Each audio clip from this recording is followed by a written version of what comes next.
એટલે મારે ચૂંટણી પ્રચારમાં હું એક હિન્દુત્વવાદી કહેવાતો હિન્દુત્વવાદી નેતા છું એવું મારે સાબિત કરવું હોય તો મારે કેવી રીતના કરવાનું?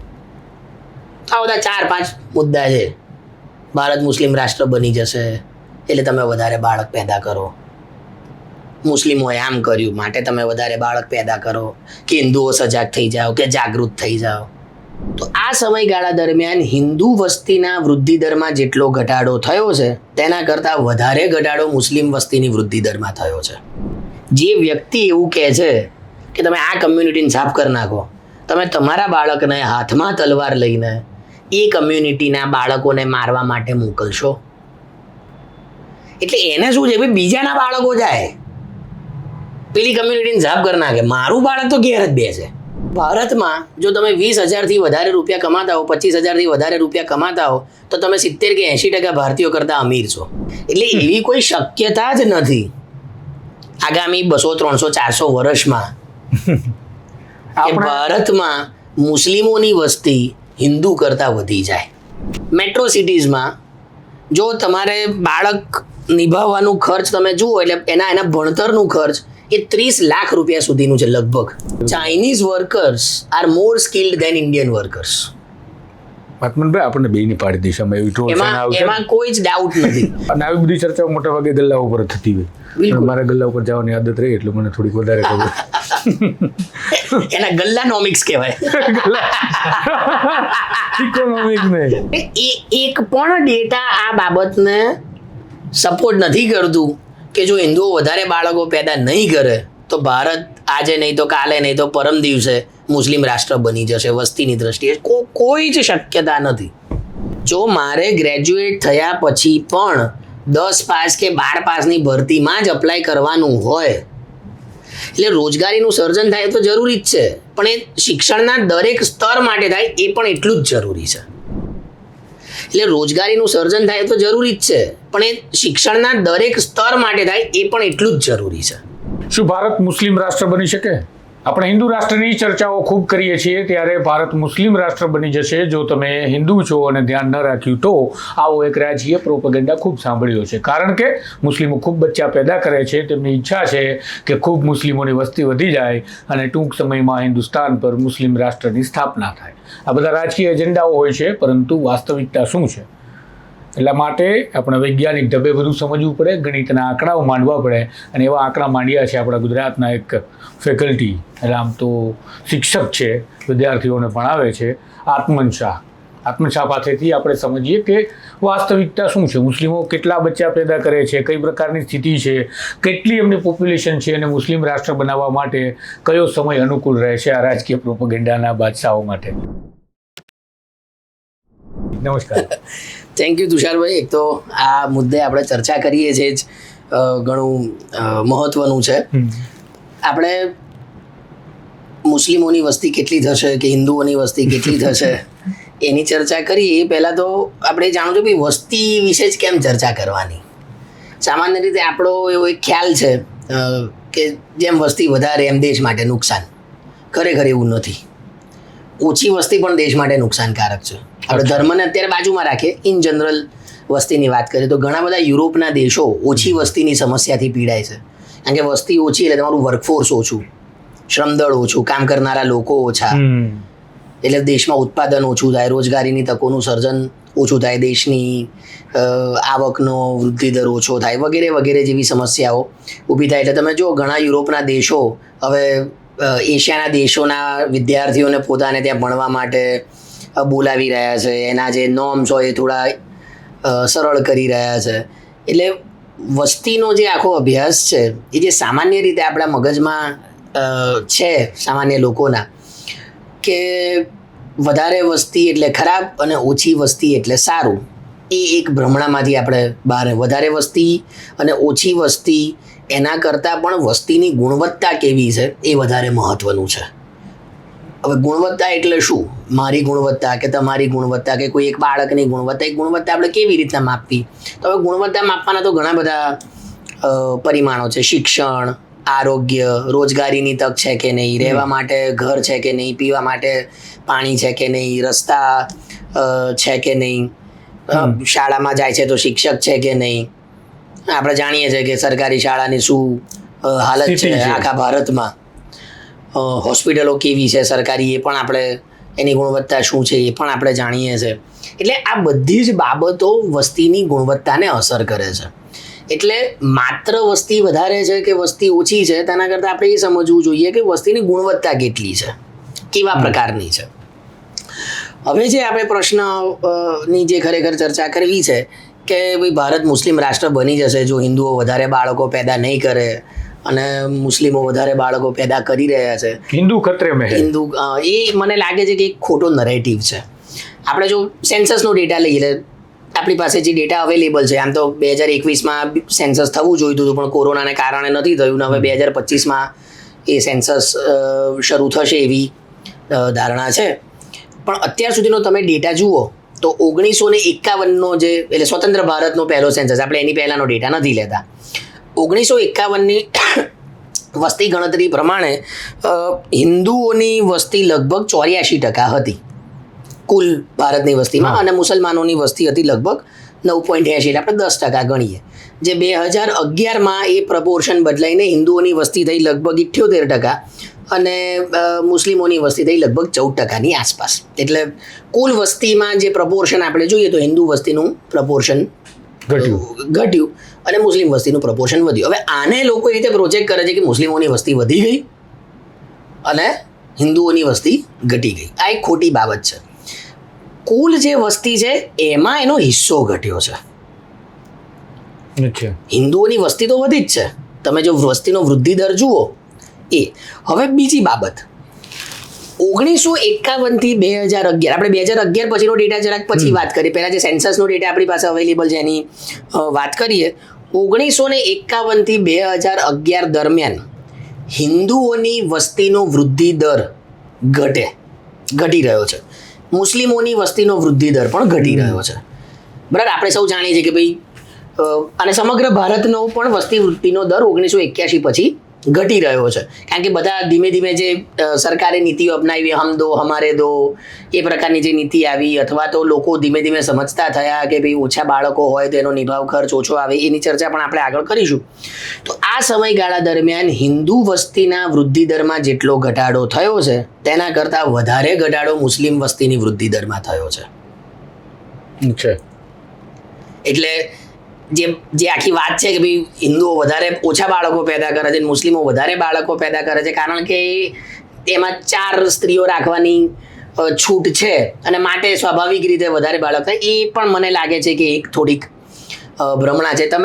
તમે જુઓ કે આપણા દાદા કે એ જનરેશનના લોકો 6-7 ભાઈ કે 8 ભાઈ બહેનો હતા જ મોટે ભાગે બધાને. આપણે બધા તો હિન્દુ જ છીએ. એટલે ધર્મ સિવાય બીજી કેટલીક એવી બાબતો છે કે જે આને અસર કરે છે કે મારે કેટલા બાળક હોવા જોઈએ. હવે એ કઈ બાબતો છે? તો એ સૌથી પહેલું શિક્ષણ અસર કરે છે. જો સ્ત્રી ભણેલી હશે, ખાસ કરીને સ્ત્રી ભણેલી હશે તો એની અસર એના બાળક ઉપર સીધી જ રીતે પડવાની છે. બીજું સંપત્તિ ઉપર, આવક ઉપર. તમે જુઓ મોટે ભાગે ગ્રામીણ વિસ્તારોમાં વધારે બાળકો રાખવાનું વલણ છે, શહેરી વિસ્તારોમાં ઓછો બાળકો રાખવાનું વલણ છે. હવે એવું કેમ છે? તો કે ઇકોનોમિક્સમાં એક કોન્સેપ્ટ છે કે તમે બાળકને લાયબિલિટી તરીકે જુઓ છો કે અસેટ તરીકે જુઓ છો.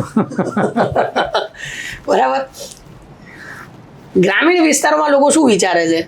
મોટાભાગે ભણતર ઓછું છે, સામાન્ય રીતે લોકો ખેતી ક્ષેત્રમાં સંકળાયેલા છે અથવા તો નાની મોટી નોન ફાર્મ સેક્ટરમાં તો નાની મોટી મજૂરી કરતા હોય. એટલે એ બાળકને ઉત્પાદનના એક સાધન તરીકે જુએ છે. ભાઈ જેટલા બાળકો વધારે હશે એટલું એ કમાવા જશે, એટલા પ્રોડક્શન વધશે, ભાઈ ઘરમાં રૂપિયા વધારે આવશે. કારણ કે બાળક 6, 7, 8 વર્ષનું થશે એટલે ચાની કેટલી કામ કરવા જશે અથવા તો ખેતીમાં મદદ કરશે, કોઈ પણ શ્રમનું કામ કરશે, ઘરે વધે. એટલે એ રીતે એ બાળકને જુએ છે. શહેરમાં એના કરતાં ઊંધું છે. શહેરમાં આપણે શું વિચારીએ છીએ? બાળકને વધારે ભણાવવાનું છે, ખાસ કરીને અપર મિડલ ક્લાસ કે મિડલ ક્લાસ રીચ સેક્શન, એટલે એના માટે ખર્ચો થવાનો છે. ગામડામાં એવું નથી. મોટે ભાગે ગામડામાં એ ક્યાં જશે? પ્રાથમિક સ્કૂલમાં જશે, મોટે ભાગે સરકારી સ્કૂલ હશે એટલે એને ખર્ચો નથી.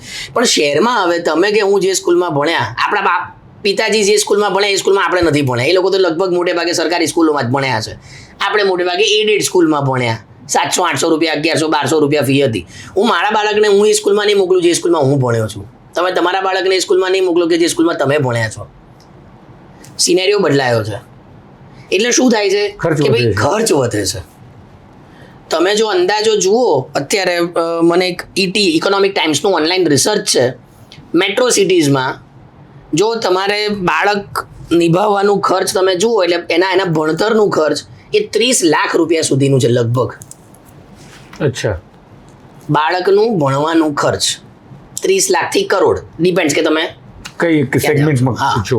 આ એક ડેટા 30 લાખથી કરોડ રૂપિયાનું બાળકનું ખર્ચ, ફેમિલીનું ખર્ચ જુદું, અલગ છે. આ માત્ર બાળકના ભણવાનું ખર્ચ, એ સિવાયના ખર્ચા જુદા.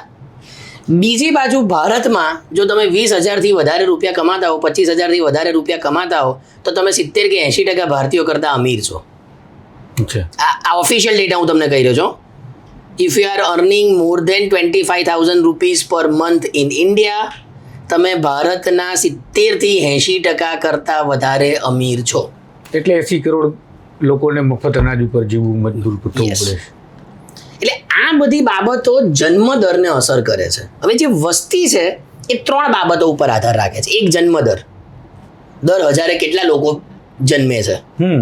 સામે મૃત્યુ દર કે દર 1000 કેટલા લોકો મરે છે. જો એ બંને સરખા હોય તો તમારી વસ્તી ત્યાંની ત્યાં રહે. દર 1007 જણ જનતા હોય, દર 1007 જણ મૃત્યુ પામતા હોય તો તમારી વસ્તી ત્યાંની ત્યાં રહે. આ 2 બાબત. અને ત્રીજો બાબત છે ફર્ટિલિટી રેટ, પ્રજોત્પત્તિ દર. ઓન એન એવરેજ 15 થી 49 વર્ષની જે સ્ત્રી છે એ કેટલા બાળકને જન્મ આપે છે. આ બાબત આપણા વસ્તીને અસર કરે છે. હવે તમે એ ડેટા જો જુઓ તો શરૂઆતમાં 1900 એટલે NFHS1 નેશનલ ફેમિલી હેલ્થ સર્વે, એવા સર્વે થાય છે આપને ખ્યાલ હશે. એની લાર્જ સ્કેલ સર્વે, એટલે એવું નથી કે 100-200 સેમ્પલ લઈને ડિસિઝન કે એમનું એનાલિસિસ કર્યું હોય, એવું નથી. NFHS1 નો ડેટા જો આપણે લઈએ, હું એ લઈને આવ્યો છું. પ્રજોત્પત્તિ દર મુસ્લિમોમાં 4.4% હતો NFHS1માં, જે અત્યારે ઘટીને લગભગ 2.2% આવી ગયો છે. અચ્છા. 2.2 કે 2.3, હા 2.6 મુસ્લિમમાં, અને હિન્દુમાં એ 2.1% છે. જો આપણો પ્રજોત્પત્તિ દર જે તે દેશનો, ખાસ કરીને ભારતના સંદર્ભમાં 2.2 હોય, એનો મતલબ કે તમે રિપ્લેસમેન્ટ લેવલ પર છો. રિપ્લેસમેન્ટ લેવલ એટલે જેટલા બાળકો છે એટલા એટલે તમારી વસ્તી લગભગ સ્થિર રહે. આવી આખી વાત છે. મુસ્લિમોનો વૃદ્ધિ દર એટલે TFR, ટોટલ ફર્ટિલિટી રેટ 4.5%થી ઘટીને કેટલો થયો? 2.6. હિન્દુઓનો પણ છે 2.1, તો ફરક કેટલો છે? 0.5 નો. એટલે હિન્દુઓની વસ્તી વૃદ્ધિનો દર ઘટતો જાય છે, ટોટલ ફર્ટિલિટીનો રેટ ઘટતો જાય છે. એની સાથે સાથે જ મુસ્લિમોમાં પણ, મુસ્લિમ કમ્યુનિટીમાં પણ વસ્તી વૃદ્ધિનો દર ઘટતો જાય છે, ટોટલ ફર્ટિલિટીનો દર ઘટતો જાય છે, અને એ ઘટાડાનો દર હિન્દુઓ કરતાં વધારે છે. એટલે એવી કોઈ શક્યતા જ નથી આગામી 200, 300, 400 વર્ષમાં કે ભારતમાં મુસ્લિમોની વસ્તી હિન્દુ કરતાં વધી જાય. એટલે આપણે હમણાં ચિંતા કરવા જેવું નથી. આગામી 7 અને આગામી 14 પેઢી કે 25 પેઢી જેવું 400 વર્ષ ગણીએ તો કોઈ ચિંતા જ નથી, કોઈ શક્યતા જ નથી. મોજથી જીવવાનું કોઈ સવાલ. હું તમને એક બીજું કહું. 1951માં હિન્દુઓની વસ્તી વૃદ્ધિ દર કેટલો હતો? 20%. એનો અર્થ શું છે ભાઈ? હિન્દુઓની વસ્તી જો 100 હોય તો એ આવતા વર્ષે 120 થશે. 120 થઈ જશે. દર 120 લોકો વધે છે, બરાબર. એ વૃદ્ધિ દર ઘટીને અત્યારે 2011માં છે 14.5%. એટલે 20%થી ઘટીને 14.5, લગભગ 6%ની આસપાસ જેટલો ઘટ્યો. એટલે પહેલા એ 100થી વધીને 120 થતા હતા, હવે હિન્દુઓ 100થી વધીને 114 થાય છે. આ એનો સીધો અર્થ થયો. આ જ સમયગાળા દરમિયાન મુસ્લિમોનો વૃદ્ધિ દર કેટલો હતો? 1951માં 32%. અચ્છા. એટલે 100થી વધીને 132 થતા હતા, જે ઘટીને થયો છે સીધો 24%. એટલે તમે ઘટાડાનો દર જુઓ. હિન્દુઓમાં ઘટાડાનો દર 6% જેટલો ઘટ્યો, મુસ્લિમોમાં 8.5% જેટલો ઘટ્યો. એટલે બંનેનો વસ્તી વૃદ્ધિ દર ઘટતો જ જાય છે. એટલે બંનેને ખબર પડે છે કે માત્ર બચ્ચા પેદા કરી દેવા એનાથી મહાનતા નહીં થાય. શિક્ષણ આવ્યું એટલે બચ્ચા Yes. પેદા કરવા, ખર્ચ એમને ભણાવવાનો, એટલે લાયબિલિટી સમજવા લાગ્યા છે હવે બિલકુલ કે બાળક જવાબદારી છે, બાળક સંપત્તિ નથી. નથી, કમાવા માટેનું સાધન નથી. બિલકુલ. હાર્વર્ડ યુનિવર્સિટીનું એક બહુ જ સરસ રિસર્ચ છે કે જેમાં એમણે જોયું છે કે ભાઈ બાળકો પેદા કરવા, કેટલા બાળકોને જન્મ આપવો, 1 2, એને અસર કરતા પરિબળો કયા છે. હું કેવી રીતના ડિસિઝન લઉં કે મારે 1 બાળક હોવું જોઈએ કે 2 બાળક હોવું જોઈએ કે 3 બાળક હોવું જોઈએ. તો લોકો, કુટુંબ ખરેખર કેવી રીતના ડિસિઝન લે છે.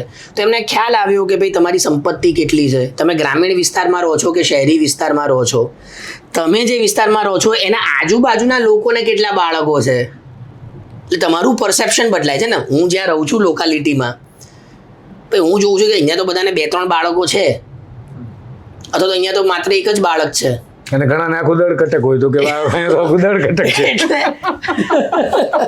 એટલે આ બધી બાબતો કેટલા બાળકોને જન્મ આપવો એને અસર કરે છે.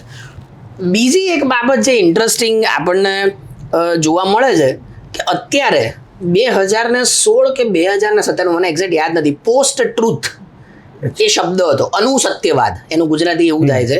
ઓક્સફર્ડ ડિક્શનરીએ એને word of the year, Oxford dictionary દર વર્ષે word of the year declare કરે છે. એ પોસ્ટ ટ્રુથ 2016 કે 17, મને એક્ઝેક્ટ અત્યારે યાદ નથી આવતું. હવે પોસ્ટ ટ્રુથ એટલે શું? એવો સમાજ કે જે તર્કની બદલે લાગણીઓથી આકર્ષાઈને રિએક્ટ કરે. અચ્છા. એટલે તમે રેલીઓ જુઓ બધી, તો એમાં તર્કની જગ્યાએ લાગણીને ટાર્ગેટ કરવામાં આવે અને લોકો, એટલે એનાલિસિસ જે તમારું છે એ સેન્ટિમેન્ટ્સના આધારે, ફિલિંગ્સના આધારે, ઇમોશન્સના આધારે થાય, જે ખરેખર થવું જોઈએ લોજિકના આધારે, તર્કના આધારે, આંકડાના આધારે. બરાબર. એટલે અત્યારે જે આખું ચાલ્યું છે કે ભાઈ હિન્દુઓ જો 6-7 બાળકો પેદા નહીં કરે, 4-5 બાળકો પેદા નહીં કરે તો ભારત મુસ્લિમ રાષ્ટ્ર બની જશે, એવી કોઈ એક પણ રિસર્ચ, એ ઇન્ડિપેન્ડન્ટ રિસર્ચ હોય, ભારતીય સોશિયલ સાયન્ટિસ્ટે કરેલા રિસર્ચ હોય કે વિદેશના લોકોએ કરેલા રિસર્ચ હોય, એક પણ રિસર્ચ એવું બતાડતું નથી કે ભારતમાં મુસ્લિમ વસ્તી હિન્દુ વસ્તી કરતાં વધી જશે. હા, એવું ચોક્કસ બની શકે કે પ્રપોર્શન બદલાય. ભાઈ અત્યારે મુસ્લિમોની વસ્તી 14% છે, તો એ વધીને કદાચ 16% કે 17% કે 18% થાય. એક સંશોધન છે, એનો પણ મેં ડેટા લીધો છે. 2101માં, કઈ સાલમાં? 2101, એટલે આજથી 25 વર્ષ, લગભગ 75 વર્ષ પછી ભારતમાં મુસ્લિમની કુલ વસ્તીનું પ્રમાણ કેટલું હશે? 18.8%. અચ્છા. 2101માં. હો, એમ નહીં, પણ આ તો વાત થઈ ગઈ, પણ છતાંય કોઈને પ્રોપેગેન્ડામાં ફસાઈ જવું હોય, સેન્ટિમેન્ટ્સમાં, તો હિન્દુથી આગળ નીકળવા માટે મુસ્લિમોએ કેટલી સ્પીડ રાખવી પડે એમ છે? એનો કોઈ રિસર્ચ છે? એવું તો કોઈ રિસર્ચ આમાં.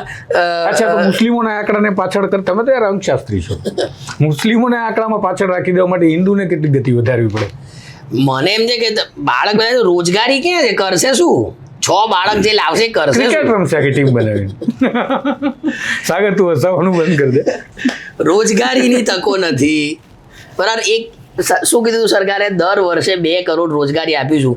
તમે એ પછીનું બજેટ જુઓ, હું બજેટ ભૂલી ગયો, લગભગ કોરોના પછીનું બજેટ છે. શું કીધું સરકારે બજેટની સ્પીચમાં?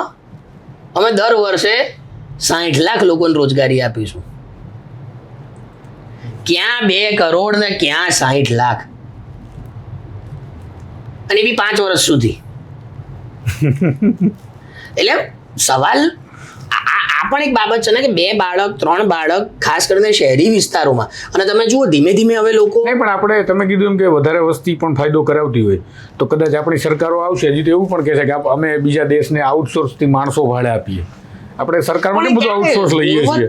ગુણવત્તા. સી, આપણે હંમેશા આપણી કમ્પેર ચાઇના સાથે કરીએ છીએ. ભાઈ ચાઇના બી, આપણે કહીએ છીએ ને અમારા જેવા તો કોઈ પુરુષો પેદા જ નથી કરતા, અમારાથી વધારે. Chinese workers are more skilled than Indian workers. આત્મનભાઈ, આપણને બેની પાડી દિશામાં એવી ટ્રોલ એમાં કોઈ જ ડાઉટ નથી. તમે શિક્ષણની દ્રષ્ટિએ જુઓ, આરોગ્યની દ્રષ્ટિએ જુઓ, મેથેમેટિકલ સ્કિલ્સની દ્રષ્ટિએ જુઓ, ભાષાની દ્રષ્ટિએ જુઓ. રાઈટ. હવે એક બાજુ તમે વસ્તીની વાત કરો છો, વસ્તીની ગુણવત્તાની વાત કરો છો, પણ સામે ગુણવત્તા કેવી રીતના ઇમ્પ્રૂવ થશે? સરકારના બજેટમાં શિક્ષણનું ખર્ચ તો ઘટતું જાય છે. પહેલા 10-11% હતું, હવે 9% એનું પૂરું છે. જે બજેટ હોય એમાં શિક્ષણનો હિસ્સો, શિક્ષણના ખર્ચનો. અને બીજી બાજુ નેશનલ એજ્યુકેશન પોલિસી એમ કહે છે કે તમારે 6% ખર્ચ કરવું જોઈએ. આપણે 2%થી વધારે નથી કરતા. અને એ 2% કેવું થાય છે શું ખબર. હું તો હંમેશા છોકરાને ભણાવતો ઉદાહરણ આપું છું. તમને ખ્યાલ હશે, સરકારી સ્કીમ લાવી હતી કે એફઆઈમાં ભણતા દરેક વિદ્યાર્થીઓને પેલું ટેબ્લેટ આપવામાં આવશે, રાઈટ? હવે એ ખર્ચો શેમાં ગણાય? એજ્યુકેશન એક્સપેન્ડિચરમાં આવે. એટલે બજેટમાં તો તમે બતાડો કે આ ખર્ચો પહેલા નતો થતો, હવે તમે ટેબ્લેટ આપો એટલે સરકારનો ખર્ચ વધ્યું. પણ આનાથી ગુણવત્તા શું સુધરી? મારો એ પ્રશ્ન છે. તમે યાર જોતા નથી ટિકટોક ને બધું કરતા હતા, પછી લિપસિંગ કરે પ્રધાનમંત્રી. શિક્ષણની ગુણવત્તા. ટાંઝાનિયા વાળા બેન ને ભાઈ કેવા સાગર શું નામ પેલા ટાંઝાનિયા વાળા પ્રધાનમંત્રી નતું કીધું આપણે કે એ બેન રીલ બનાવે છે, યસ, લિપસિંગ કરીને આપણે ગાયનો આપણા જેમ ગાય છે આપણે એના ગાવા જોઈએ. પકોડાનું કમ્પ્લીટ યાર બધું ચાલે. તમને કેમ આવું લાગે? આ શિક્ષણની ગુણવત્તા અને વસ્તી બહુ જ મોટો પ્રશ્ન. બીજી મારે મહત્વની વાત કરી, જે આમ હિન્દુ મુસ્લિમ વસ્તીની વાત નીકળે છે કે ભાઈ મુસ્લિમોમાં જન્મદર વધારે છે, ઇવન વધારે સ્ત્રી સાથે લગ્ન કરવાનો રિવાજ છે. એ માત્ર મુસ્લિમોમાં છે એવું નથી. એનો ડેટા અત્યારે મારી પાસે નથી, પણ તમે ઇઝીલી ગૂગલ પર સર્ચ કરી શકો છો કે બીજી ઘણી બધી એવી કમ્યુનિટીઝ છે કે જેમાં એકથી વધારે સ્ત્રી સાથે લગ્ન લોકો કરતા હોય એવું કોઈ જોતા નથી. બહુ ઓછા રેર કેસમાં મળે. આપણે થોડી રાજ્યની સરખામણી કરીએ. જમ્મુ અને કાશ્મીર મુસ્લિમ ડોમિનેટેડ સ્ટેટ છે, યસ, બરાબર. કુલ વસ્તીમાં 2011 પ્રમાણે જમ્મુ કાશ્મીરની જે કુલ વસ્તી છે એમાં 70%, હું રાઉન્ડ ફિગર કહું છું, 1-2% આમ 70% મુસ્લિમ કમ્યુનિટી છે. ત્યાં ફર્ટિલિટી રેટ જમ્મુ અને કાશ્મીરનો કેટલો છે? 2%. 2 ઓકે. એટલે ઓન એન એવરેજ 15 થી 49 વર્ષની જે સ્ત્રી હોય એ 2 બાળકોને જન્મ આપે છે. એની સામે બિહારમાં મુસ્લિમ વસ્તી કેટલી છે? 16%. જમ્મુ કાશ્મીર મુસ્લિમ વસ્તી 70% આસપાસ, જ્યાં પ્રજોત્પત્તિ દર 2 નો છે. બિહાર કે જ્યાં મુસ્લિમ વસ્તી માત્ર 16% છે, ત્યાં પ્રજોત્પત્તિ દર કેટલો છે? 4.5%. અચ્છા. તો હવે આ ધર્મ છે કે જે પ્રજોત્પત્તિ દરને એ કરે છે કે કોઈક બીજી બાબત છે? તો આપણને સ્પષ્ટ દેખાય છે કે ધર્મ સિવાયના જે બીજા પરિબળો છે કામ કરે છે, એ ફેક્ટર કામ કરે છે. તો બિહારમાં તમે જુઓ ગ્રામીણ ક્ષેત્રનું એટલે શહેરીકરણ ઓછું છે, ગરીબી વધારે છે. યાદ આવી કે ત્યાંના વિધાનસભાનો મુદ્દો પણ ચગ્યો હતો આવો. યસ, બાળક પેદા કરવા વાળો. આમ જોવા જાવ તો એ વાતને કહી શકાય કે ના ઠીક પણ કીધું છે ક્યાંક ને ક્યાંક, અને ક્યાંક એવું પણ કહી શકાય કે આ શબ્દોમાં અહીંયા વાત ન પણ થવી જોઈએ, જે કંઈ પણ હતું વોટેવર. પણ એટલા માટે જ કદાચ ત્યાંના રાજનેતાઓ પણ સમજી ગયા છે, મને લાગે છે તમે કહો છો એ પ્રમાણે. બિલકુલ. એટલે તમે સ્વાભાવિક રીતે જો વસ્તીનું ભારણ વધશે અને જો તકો નહીં હોય, શિક્ષણ નહીં હોય, આરોગ્ય, તમે એને કેવી રીતના નિભાવશો? તમે આપણા ઘરમાં વિચારો કે એક કડિયાના ત્યાં 6-7 છોકરા હોય છે કે 4-5 બાળકો હોય છે. એ બાળકો શું કરે છે? ક્યાં ભણે છે? એની જગ્યાએ જો એને એક જ બાળક હોય તો એ પેલા 5 બાળકનો ખર્ચો એ એક બાળક ઉપર નાખી શકે, એ વાપરી શકે. કોઈ બાંધકામ મજૂર હોય, કડિયા હોય, બીજા કોઈ પણ મજૂર. પણ પ્રશ્ન એ છે કે હજુ પણ પુત્ર માટેની ઘેલછા, ખાસ કરીને ગ્રામીણ વિસ્તારોમાં, એ પણ એક મોટો મુદ્દો છે કે વધારે બાળકો હોય. બીજું, પુત્રી કમાઈને જતી રહેવાની, લગ્ન કરીને જતી રહેવાની છે. ગ્રામીણ વિસ્તારોમાં હજુ પણ દહેજની પ્રથા છે કે પહેલા હતી. એટલે પુત્રી આવે એટલે પિતાને ટેન્શન શું થાય કે દહેજ ક્યાંથી લાવીશું? પુત્રમાં શું છે? દહેજ આવવાનું છે. એટલે વધારે બાળક હશે તો દહેજ જતું નથી મળવાનું છે. એટલે આ બધા ફેક્ટર્સ પણ, બાળક હોવું જોઈએ, પુત્ર હોવો જોઈએ, સામાજિક જે આપણું આખું માળખું છે એ પણ એને અસર કરે છે. હું હજુ બીજા 2 રાજ્યોના તમને ઉદાહરણ, લક્ષદ્વીપ મુસ્લિમ ડોમિનેટેડ એરિયા છે. લગભગ 90% કરતાં વધારે વસ્તી લક્ષદ્વીપમાં મુસ્લિમ છે. ત્યાં પ્રજોત્પત્તિ દર, ફર્ટિલિટી રેટ લક્ષદ્વીપમાં કેટલો છે? 1.6. બરાબર. એની સામે મધ્યપ્રદેશ, મુસ્લિમ વસ્તી કેટલી છે? ખાલી 6.5%. પ્રજોત્પત્તિ દર 2.3. બરાબર. ઉત્તર પ્રદેશ, મુસ્લિમ વસ્તી 19%, પ્રજોત્પત્તિ દર 2.7. બિહાર 3. ઝારખંડ 2.5. રાજસ્થાન 2.5. ગુજરાતના આંકડા શું કહે છે? ગુજરાતમાં પ્રજોત્પત્તિ દર છે 2, 9% મુસ્લિમ છે. એટલે આ ધર્મ નથી કે જે તમને કહે છે કે આટલા બાળકો પેદા કરો કે ના કરો. એ સિવાયના જે બીજા પરિબળો છે એ આપણને અસર કરે છે કે બાળક કેટલા લાવવા, કેટલું ખર્ચ થાય. હવે અત્યારે મારે મારા બાળકને માની લો કે અંગ્રેજી માધ્યમમાં મૂકવો છે, કોઈ સરકારી સ્કૂલ છે? સરકાર કહે છે પણ આપણે કંઈ જોતા નથી. અને કેવી છે? અને પછી ગુણવત્તાનો સવાલ, શિક્ષકોનો સવાલ, એટલે સંચાલનનો સવાલ. મિડલ ક્લાસ વ્યક્તિ અત્યારે જે મહિને 30-40 હજાર રૂપિયા કમાય છે કે 25-30 હજાર રૂપિયા કમાય છે, એ એના બાળકને પ્રાઇવેટ સ્કૂલમાં મૂકે. પ્રાઇવેટ સ્કૂલની ફી 10-20 હજાર ઓછામાં ઓછી, હું તો કહું આપણે તો 1.5-2 લાખ સુધીની છે ફીઓ, 4 લાખ 5 લાખ, પણ મિનિમમ 10-20 હજાર તો હશે ને દર સેમિસ્ટરની ફી. હવે તમે એક વર્ષની એની ફી ગણો એટલે 40 હજાર, તો એનો તો એક મહિનાનો પગાર ગયો માત્ર ફીમાં.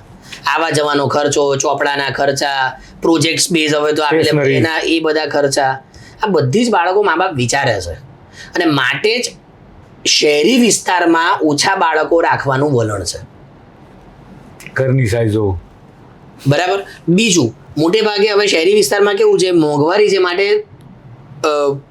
હસબન્ડ અને વાઈફ બંને જોબ કરતા હોય એટલે બાળક ડે કેરમાં જતું હોય એટલે એનો ખર્ચો, પ્લસ હસબન્ડ અને વાઈફ મોટે ભાગે વિચારે કે ભાઈ આને આપણે કંઈક 10-12 વર્ષનો થશે, જેમ ગ્રામીણ વિસ્તારમાં મોટે ભાગે બાળક 10-12 વર્ષનું થાય એટલે ક્યાંક નોકરી કરવા એને એટલે મજૂરી કરવા મોકલી દે. શહેરમાં આપણે એવું નહીં મોકલીએ એટલે એને ભણાવવાનું 12મા ધોરણ સુધી, કોલેજ સુધી. કોલેજ સુધી ભણ્યા પછી બી રોજગારી મળશે કે નહીં એ ખબર નથી. થોડીક છૂટ લઈને કહું તો હસબન્ડ વાઈફ બંને વર્કિંગ હોય, બંને કામ કરતા હોય તો આમ પણ દર ઘટવાનો જ છે. લોકડાઉન જેવી સ્થિતિ ન થાય. એટલે પણ એક મિનિટ, મને વચ્ચે એક સવાલ આવ્યો છે, યાદ કરવો, ફરી ન યાદ આવે તો પૂછી લઉં કે તમે રાજકારણને બહુ સારી રીતે સમજો છો. તમે ઇકોનોમીને આંકડો તમે મતલબ કે ગોળીને પી જાઓ છો, આંકડાઓની રમત જે છે. તો આ જે પરસેપ્શન અને પ્રોપેગેન્ડા ચલાવવામાં આવે છે કે હિન્દુ ખતરામાં છે, મુસલમાનો જલ્દી આ કરે છે, ઘણી વખત એવા નિવેદન આવે કે હિન્દુઓ જલ્દી બાળકો પેદા કરવા માંડો, ખૂબ બાળકો પેદા કરો. આવા પરસેપ્શન બનાવવા માટેનું રાજકીય કારણ માત્ર ધર્મ હોઈ શકે કે અન્ય પણ કોઈ એવા ફાયદાઓ થતા હોય કે જે ઇકોનોમિકલ ફાયદો કોર્પોરેટ્સને અથવા તો પોલિટિશિયન્સને અથવા તો કોઈ વ્યક્તિને થાય એવું હોઈ શકે? આમાં એવું છે ને તુષારભાઈ કે જ્યારે તમારે કોઈકને આકર્ષવા હોય ને, તમે ફેસિનેટેડ સ્ટોરી કહો ને, પેલા દિવસે તો આવું થયું હતું, પછી જેને આમ થઈ ગયું, તરત આકર્ષાઈ જાય. માણસ લાગણીને જેટલું રિસ્પોન્ડ કરે છે, ઇમોશન્સને જેટલું રિસ્પોન્ડ કરે છે, એટલું લોજિકને રિસ્પોન્ડ નથી કરતો. એટલે મારે ચૂંટણી પ્રચારમાં હું એક હિન્દુત્વવાદી, કહેવાતો હિન્દુત્વવાદી નેતા છું એવું મારે સાબિત કરવું હોય તો મારે કેવી રીતના કરવાનું? આ બધા 4-5 મુદ્દા છે. ભારત મુસ્લિમ રાષ્ટ્ર બની જશે એટલે તમે વધારે બાળક પેદા કરો, મુસ્લિમોએ આમ કર્યું માટે તમે વધારે બાળક પેદા કરો, કે હિન્દુઓ સજાગ થઈ જાઓ, કે જાગૃત થઈ જાઓ. બરાબર. મારો તો સીધો સાદો પ્રશ્ન છે, જે લોકો એમ કહે છે કે આ શું કહેવાય, કોઈ એક કમ્યુનિટીને મારી નાખ્યું છે, આપણે ત્યારે મુસ્લિમને ઇન જનરલ હું કહું છું, બરાબર, કે આ કમ્યુનિટીને તો પૂરી જ કરી નાખો, મારી જ નાખો. તમે તમારા બાળકને મોકલશો મારવા માટે? જે વ્યક્તિ એવું કહે છે કે તમે આ કમ્યુનિટીને સાફ કરી નાખો, તમે તમારા બાળકને હાથમાં તલવાર લઈને એ કમ્યુનિટીના બાળકોને મારવા માટે મોકલશો? એટલે એને શું છે, ભાઈ બીજાના બાળકો જાય, પેલી કમ્યુનિટીને સાફ કરી નાખે, મારું બાળક તો ઘેર જ બેસે, એને સાફ કરીને અમે એકલા ઘર. હા, સાચી વાત છે. આ આખો મુદ્દો. એટલે આ શું છે કે ભાઈ તમે બેરોજગારી છે એનાથી દૂર, એનાથી લોકોને ભટકાવવા છે, મોંઘવારી છે એનાથી લોકોને ભટકાવવા છે. બેરોજગારીનો તો ઇન્ટરેસ્ટિંગ વાત એવી છે, સામાન્ય રીતે આપણે તો શું સમજ્યા હતા, ભણ્યા હતા, ભાઈ જેટલું વધારે ભણશો એટલી રોજગારી જલ્દી મળશે. સાચી વાત. ભારતમાં ઊંધું છે, જેટલું ભણતર વધારે એટલું બેરોજગારીનો દર વધારે, એટલું તમારા બેરોજગાર રહેવાની સંભાવના વધારે. ડેટા છે? હા હા, અચ્છા, કેવી રીતે? પબ્લિશ થયેલો ડેટા છે. અભણ લોકોમાં અથવા તો પ્રાઇમરી સ્કૂલિંગ જેણે કર્યું હોય, એટલે માત્ર પ્રાથમિક શિક્ષણ છે, એ વર્ગમાં બેરોજગારીનો દર જેની પાસે કોલેજની ડિગ્રી છે એના કરતાં ઓછો છે. એટલે તમારી પાસે તમે જો પ્રાઇમરી સ્કૂલમાં ભણેલા હોય ને તો તમને રોજગારી મળવાની સંભાવના વધારે છે. Labor college job. ભણેલા છો તો રોજગારી મળવાની સંભાવના ઓછી છે. આવું કેમ પણ ઓફિશિયલ ડેટ રોજગારીની તકો નથી. નહીં એટલે એવું પણ બને ને કે પેલો ગ્રેજ્યુએટ માણસ છે શ્રમિકનું કામ એટલે કે લેબર જોબ ન કરવા ઈચ્છે મારો પ્રશ્ન એ જ છે કે તમે એમ કહો કે અમે રોજગારીનું સર્જન કરીએ પણ કોના માટે? ધારો કે સરકારની ભરતી બહાર આવી, માની લો કોઈ એક ભરતી બહાર આવી, એમાં મિનિમમ ક્વોલિફિકેશન છે કે તમે 12મું પાસ હોવા જોઈએ એ ભરતી માટેનું. હું ગ્રેજ્યુએટ થયેલો છું અને મારે છતાં એમાં જ અપ્લાય કરવાનું છે, તો 3 વર્ષ હું ગ્રેજ્યુએટ શું કામ થયો? સાચી એમાં વાત છે. એ 3 વર્ષ કે હું કમાવા ગઈ શક્યો હોત ને. મેં શું કામ મારી જિંદગીનો સમય એ 3 વર્ષ મેં કમાણી ગુમાઈ, એ મારો ઓપોર્ચ્યુનિટી કોસ્ટ છે ને. જો મારે ગ્રેજ્યુએટ થયા પછી પણ 10 પાસ કે 12 પાસની ભરતીમાં જ અપ્લાય કરવાનું હોય એટલે રોજગારીનું સર્જન થાય તો જરૂરી જ છે, પણ એ શિક્ષણના દરેક સ્તર માટે થાય એ પણ એટલું જ જરૂરી છે. બીજા દેશોમાં આવું થાય છે. જરૂરી નથી કે દરેક ભારતમાં જ બેરોજગારીનો પ્રશ્ન છે એવું નથી, અચ્છા બહારના દેશોમાં પણ પ્રશ્ન છે. પણ આપણા ત્યાં પ્રોબ્લેમ શું છે કે શિક્ષણનું સ્તર અને રોજગારી એ બેને જે આપણે સાંકળવા જોઈએ એ નથી થઈ શક્યું. અચ્છા હવે તમને ખ્યાલ જ હશે ઉત્તર પ્રદેશમાં જે ભરતી આવી હતી હમણાં વચ્ચે જેનું મિનિમમ ક્વોલિફિકેશન કંઈક 12 પાસ હતું ને એમાં MBBS બી અપ્લાય કર્યું હતું ને એન્જિનિયર્સે પણ અપ્લાય કર્યું, એ શું દર્શાવે છે? બેરોજગારી દર્શાવે છે ને. હવે હું એવું નથી કહેતો કે જેટલાય અપ્લાય કર્યું એ બધા જ બેરોજગાર હશે, કોઈ કદાચ જોબ શિફ્ટ પણ કરે અત્યારે બીજે, પણ એમાંના 50% ગણો તો એક ભરતી હતી 1000માં ને અપ્લાય કરનારી સંખ્યા લાખોમાં હતી. એટલે લોકો આ રોજગારીનો સવાલ ન પૂછી શકે એટલા માટે એમને આવા બાળકોના અને આવા બધા જ કોઈ પણ રોજગારીનો પ્રશ્ન, મોંઘવારીનો પ્રશ્ન,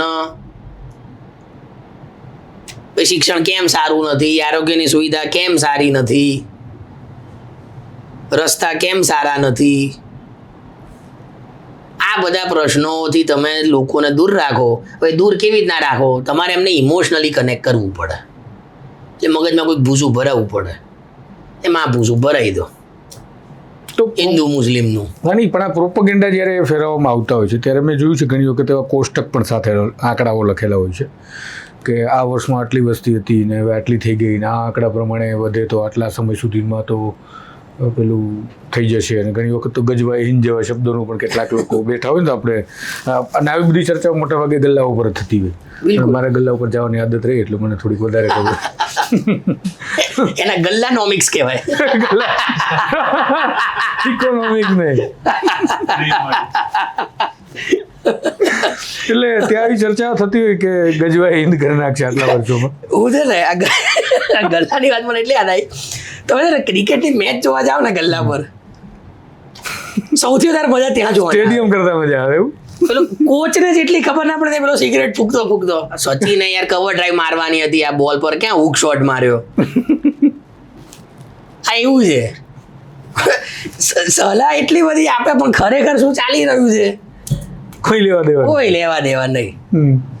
એટલે મારે એવું કહેવું હતું કે એવું કોઈ તમારી પાસે તૈયાર તમે કરેલું હોય કે આ પ્રોપગેન્ડાના આંકડા છે અને આ વાસ્તવિક આંકડા, એવું કોઈ તમે તૈયાર કરેલું હોય? એ જે પ્રોપગેન્ડા ચલાવવામાં આવે છે ને એ કેવું છે તમને એવું બતાવે કે જો 1951માં હિન્દુઓની વસ્તી 84% હતી અને અત્યારે ઘટીને 79% થઈ ગઈ. હિન્દુઓ ઘટી ગયા. હવે તમે કોઈ સામાન્ય માણસને કહો તો એ તો યાર 184 હિન્દુઓ હતા ને હવે 179 હિન્દુઓ જ થઈ ગયા તો ઘટી જ ગયા ને. પણ સામે મુસ્લિમો ઘટ્યા એ તમને નહીં કે. મુસ્લિમો 132 હતા પહેલા, અત્યારે 114 આવીને ઉભા રહ્યા છે, એ તમને નહીં કે. એટલે આંકડાની માયાજાળ એવી રીતે પીરસવામાં આવે છે કે અને વાસ્તવિકતા એવી છે કે યાર તમે with the help of data you can prove anything right or wrong. Right or wrong, yes. એ પછી વાચક ઉપર કે જોનાર ઉપર તમારે છોડવું વિશ્લેષક પડે ઉપર. હા કે એનું પોતાનું મગજ. એટલે મારો તો પ્રશ્ન એવો છે, હું એવું નથી કહેતો કે ભાઈ તમે બધાને ઇકોનોમિક્સ આવડે કે બધાને સ્ટેટિસ્ટિક્સ આવડે, એવું જરૂરી નથી. અને એ બધાને આવડે એવો કોઈ આપણે ફોર્સ કરે નથી. માત્ર તમે જે વાંચો છો, જુઓ છો, એ માહિતી ખરેખર સાચી છે? થોડું કોમન સેન્સ વાપરે ને તોય તમને ખ્યાલ આવે કે ભાઈ આ આપણને ખોટી રીતે આંકડા પ્રસ્તુત કરીને આપણા મગજમાં એક જુદા પ્રકારનું નફરત કોઈ એક કમ્યુનિટી માટે આપણા મગજમાં ભરવામાં આવે. એટલે આપણે છે ને સોમાનમાં ઉત્તમ ઉદાહરણ કર્નલ સોફિયા કુરેશીનું છે. યસ કે ભણતર જો હોય તો તો એ માણસને ક્યાં લઈ ક્યાં લઈ જાય? એપીજે અબ્દુલ કલામ ભણતર હોય તો માણસને ક્યાં લઈ કોઈ પણ પ્રોપેગેન્ડા કમ્યુનિટીમાં ચલાવનારાઓની સામે પણ કર્નલ સોફિયા કુરેશી અને વ્યોમિકા સિંહ તમે જો ભણતર હોય તો ક્યાં પહોંચી શકો છો ને ભણતર ના હોય તો તમે ત્યાં જ રહેવાના છો. અમર્ત્ય સેને એવું કીધું છે કે education is the only ladder, શિક્ષણ એકમાત્ર સીડી છે આ વંચિતોને ગરીબોને એમાંથી બહાર કાઢવાની. કારણ કે શિક્ષણ મળશે તો જ તમે વિચારતા થશો. ક્રિટિકલ થિંકિંગ જેને આપણે કહીએ છીએ કે થોડુંક કોમન સેન્સ લગાડીને લાગણીઓમાં આપણે જે વહી જઈએ છીએ કે આ હિન્દુ ખતરામાં છે, હિન્દુઓની વસ્તી ઘટી જશે, એ જરાય શક્ય નથી. મેં મારા એક આર્ટિકલમાં આખું એસ્ટિમેટ ક્યારે એવું થાય માની લો કે આજથી જ અબ ઘડીએથી હિન્દુઓની વસ્તી વધવાની બંધ થઈ જાય એટલે વસ્તી વૃદ્ધિ દર કેવો થાય? 0. હિન્દુઓની વસ્તી વધતી જ નથી, 0 થઈ ગઈ. અને મુસ્લિમોની વસ્તી 2001 થી 2011 જે છેલ્લો સેન્સસનો આંકડો છે એ દર પ્રમાણે વધ્યા કરે. આ તો ઇલોજિકલ વાત છે ને એટલે આખી. એક તરફનું પ્રોડક્શન બંધ થાય, એક તરફ બીજું, યથાવત. આખી લોજિકલ વાત છે. તોય 2100 સુધી એવી શક્યતા નહીં. બધાની નસબંધી કરો તો નથી મેળ પડે. એકે શક્યતા છે નહીં. હવે આવું તો શક્ય જ નથી. હિન્દુઓનો પણ વસ્તી વૃદ્ધિ દર ઘટી રહ્યો છે, મુસ્લિમોનો પણ વસ્તી, એટલે એવું ધારણાની પણ શક્યતા નથી કે હવે મુસ્લિમોનો વસ્તી વૃદ્ધિ દર વધશે. એ ધારણા શક્ય નથી કારણ કે છેલ્લા 50 વર્ષના ડેટા એવું કહે છે કે ભાઈ એ ઘટી રહ્યો છે. તો અચાનક તો 50 વર્ષ સુધી ઘટતો 60માં વર્ષે વધી જાય પોસિબલ નથી. એવું તો શક્ય નથી. વસ્તી વૃદ્ધિ દર ઘટી રહ્યો છે, પ્રજોત્પત્તિ દર, ફર્ટિલિટી રેટ જેને આપણે કહીએ એ ઘટી રહ્યો છે, પ્લસ મુસ્લિમ કમ્યુનિટીમાં શિક્ષણનું પ્રમાણ ખાસ કરીને સ્ત્રી શિક્ષણ વધી રહ્યું છે. અને મોટાભાગનું રિસર્ચ એવું કહે છે કે જેટલું સ્ત્રી શિક્ષણ વધે છે એટલું બાળકોની સંખ્યા, પ્રજોત્પત્તિ દર ઘટે છે. જેટલું ઇકોનોમિક વેલબિંગ તમારું વધે છે પ્રજોત્પત્તિ દર ઘટે છે. સાચી વાત છે. એટલે એક પણ ડેટા આ બાબતને સપોર્ટ નથી કરતું કે જો હિન્દુઓ વધારે બાળકો પેદા નહીં કરે તો ભારત આજે નહીં તો કાલે નહીં તો પરમ દિવસે મુસ્લિમ રાષ્ટ્ર બની જશે વસ્તીની દ્રષ્ટિએ. કોઈ જ શક્યતા નથી. એટલે આપણે સોમાનની શરૂઆત કરી ત્યારે આપણે સોમાનનું જે બાયો લખ્યો છે એમાં લખ્યું છે કે વિશ્લેષણ સાથેના સમાચાર અને વિશ્લેષણ વગરના સમાચાર માત્ર અર્ધસત્ય છે. આ તમે ડેટાની હમણાં વાત કરી કે ડેટાથી તમે પ્રૂવ કરી શકો કે આ સાચું કે ખોટું. અને હકીકતે એવું થાય એનું મને ખ્યાલ ઘણી વખત આવ્યો, પણ એક વખત મને બહુ નાની એવી બાબતમાં લાગ્યું કે યાર ગણિત કેટલું અઘરું હોય. બહુ નબળો વિદ્યાર્થી ગણિતનો રહ્યો છું છતાં પણ. તો એક જમીનના આંકડાની ગણતરી કરતો હતો એટલે મારે એક સિનિયર ઓફિસરને કંઈક આઈએસ અધિકારીને ફોન કરવો પડ્યો રેવન્યુ માટે કે ગુંઠાના જ્યારે હું હિસાબ મારું ને તો મારા આંકડા પ્રમાણે પ્રોપર આવે પણ છતાં બે ગુંઠા ખૂટે, વાસ્તવિકતામાં ખૂટે. અને જો એને પૂરા કરું તો મારા ઓરિજિનલ ગવર્મેન્ટના રેકોર્ડ પ્રમાણે 2 ગુંઠા વધે. મારે એક અધિકારીને હેરાન કરવા પડ્યા કે ભાઈ આ કેવું થાય એમ. એટલે એને મને મેં સમજાવ્યું પ્રોપર કે તું આમ નહીં આમ જો, હવે આમ તો આમ લખ, અને હવે આ ગુંઠા છે, ગુંઠાને પહેલાં આપણે કન્વર્ટ કર્યા, પછી ખબર પડી કે સારું તો અઘરું છે. નકર તો બે બાજુ સાચું લાગતું હતું મને. એક છે મને કોણે કીધી છે અત્યારે યાદ નથી આવતી, મારા પીએચડી ના ગાઈડ અમને કહેતા there are 3 kinds of lies in the world. વિશ્વમાં 3 પ્રકારના જુઠ્ઠાણા છે. લાય જુઠ્ઠું, ડેમ લાય હળાહળ જુઠ્ઠું, એન્ડ સ્ટેટિસ્ટિક્સ અને આંકડાશાસ્ત્ર. આંકડા સૌથી વધારે. અને કોણે કીધું અત્યારે યાદ નથી આવતું. હું જ્યારે પીએચડી નો કોર્સ વર્ક કરા કે ત્યારે મારા પીએચડી ગાઈડે અમને કીધું હતું. એટલે ઘણીવાર બધા હવે મને એવું લાગે, ઘણીવાર ભણતા ત્યારે એવું લાગતું કે યાર આ બધું શું સાહેબ શીખડાવ્યા, ક્યારે કામ આવે. પણ હવે એવું થાય કે ત્યારે જરૂરી હતું અને પેલું આપણને એવું લાગતું હતું કે એવું નહોતું કે આની ક્યાંય જરૂર નહીં પડે. પણ વિશ્લેષણ આપવા માટે જ આજે અમે તમને આમંત્રિત કર્યા હતા કે પ્યુ રિસર્ચ કમિટી PEW એનો પણ ડેટા, એટલે આપણે દર્શકોને કે જો એમને આ જોવું હોય ડેટા તો એક તમે સેન્સસનો ડેટા જોઈ શકો છો. NFHS નેશનલ ફેમિલી હેલ્થ સર્વેના 5 રાઉન્ડ થયા છે, 1 2 3 4 5. પાંચમો રાઉન્ડ લગભગ પાંચમો છેલ્લો રાઉન્ડ છે એનો ડેટા. અને એક પ્યુ રિસર્ચ કમિટી એ પણ પોપ્યુલેશન સ્ટેટિસ્ટિક્સ ઉપર કામ કરતી એક સંસ્થા છે. એનો ડેટા પણ એવું કહે છે કે 2050માં મુસ્લિમ વસ્તી 18% હશે ભારતમાં અને હિન્દુ વસ્તી 76-77% આસપાસ હશે. એટલે એ લોકો તો આખું એનું મોડેલિંગ કરીને સ્ટેટિસ્ટિકલ Forecast મોડેલિંગ કરે. કરીને ફોરકાસ્ટ કરે કે ભાઈ કેટલી વસ્તી તમારો વૃદ્ધિ દર ધ્યાનમાં રાખીને ભવિષ્યમાં કેટલી વધશે.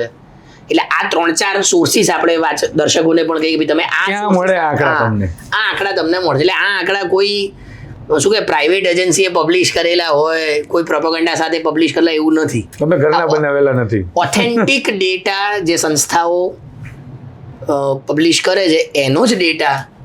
એટલે હું કહું છું ને ફરી કે કોઈ રીતે એ શક્ય નથી, એક પણ ડેટા એને સપોર્ટ કરતું નથી. પ્રપોર્શન બદલાય એ વાત ચોક્કસ છે, પણ એટલે મુસ્લિમોની વસ્તી 40% થઈ જાય એવું મને તો દેખાતું નથી. 50 સરખી થાય તો પછીની વાત છે. 30-40% પહોંચે ભારતમાં અને 60% હિન્દુ રહી જાય એવું પણ નજીકના, એટલે 200-300 વર્ષમાં તો નથી. પછી કોઈ અચાનક જાદુ થઈ જાય તો ખબર નહીં. Miracle. એટલે ટૂંકમાં પેલું સાગર હોના જેવી વાત છે કે આપણે સામેવાળાને એવું ઘણી વાર, હું તો બહુ કર્યું એવું, કોઈ ખોટી વાતને કોઈ મજાકમાં સાચી કરવી હોય તો કે દેવલ બરોબર છે ને, ખોટું બોલતો હોય તો કે ના તમે ખોટું નથી બોલતા. એટલે એવું છે કે આંકડામાં એવું છે કે જે એમને સોર્સિસ આપે આપણને, પીયુ રિસર્ચ કમિટી, NFHSના, આ બધા જ આંકડાઓ ઉપરથી નક્કી થાય કે કઈ પ્રકારે વસ્તી વૃદ્ધિ થઈ રહી. એટલે જાતિ કે ધર્મ માટે આપણે આજે ચર્ચા એટલા માટે કરી ખાસ તો કે આવા પ્રોપેગેન્ડા અને આવા એજન્ડાઓને તોડવા એ પણ સોમાનનું કામનો એક હિસ્સો છે.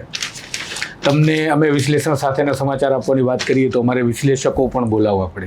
જ્યારે આપણને ન ખબર પડતી હોય તો દૂધ ડાયું ન થવાય ને એવા વિશ્લેષકોને બોલાવી લેવા જોઈએ. ખોટું આપણે જ્ઞાન આપવા જઈએ અને દેહ દબાણ કરીને આપણે ઊંધું ચલાવી દઈએ. બીજું એક ડેટા રહી ગયો. અચ્છા, હજી છે આપણી પાસે એક ડેટા. એટલે એ ડેટા એવો છે કે તમે સ્ત્રી કેટલું ભણેલી છે અને એનો પ્રજોત્પત્તિ દર કેટલો છે.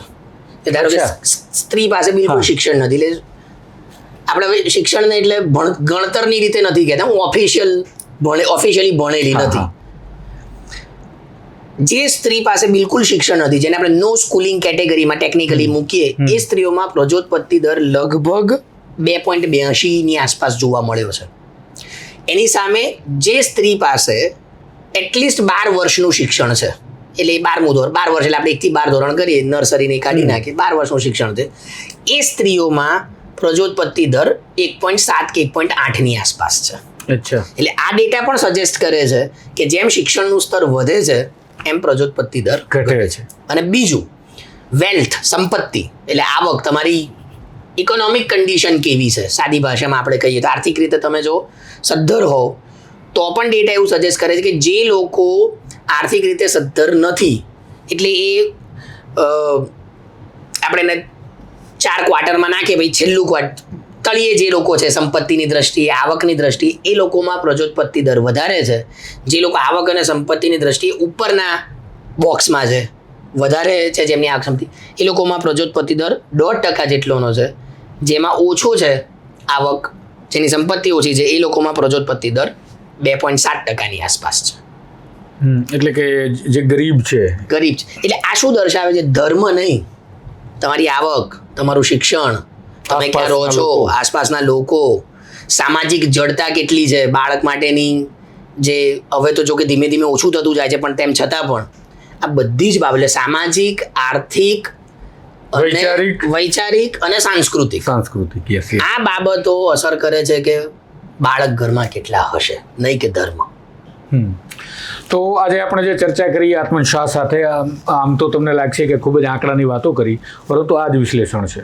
જો વિશ્લેષણને તમે વિશ્લેષણની રીતે જોઈ અને તમે પોતે પણ વિશ્લેષણ કરતા થશો તો તમને દરરોજ આસપાસના અખબારોથી લઈ માધ્યમોમાં ઘણું બધું એવું દેખાશે કે જેમાં અર્ધસત્ય તમને જોવા મળશે. અને માટે જ હું કહું છું, વિશ્લેષણ વગરના સમાચાર માત્ર અર્ધસત્ય છે, પરંતુ તમારા માટે વિશ્લેષણ સમાન લાવતું રહેશે આવા અમારા આત્મન શાહ જેવા મિત્રો પાસેથી, કારણ કે તેઓ એક્સપર્ટ છે અને તેઓ એક્સપર્ટાઇઝ યોગ્ય જગ્યાએ વાપરી રહ્યા છે. ઊંધા આંકડા પ્રદર્શિત કરી ખોટું ગણિત શીખવતા નથી. જલ્દી મળીશું ફરીથી આવા એક નવા વિષય સાથે. મને રજા આપશો. નમસ્કાર.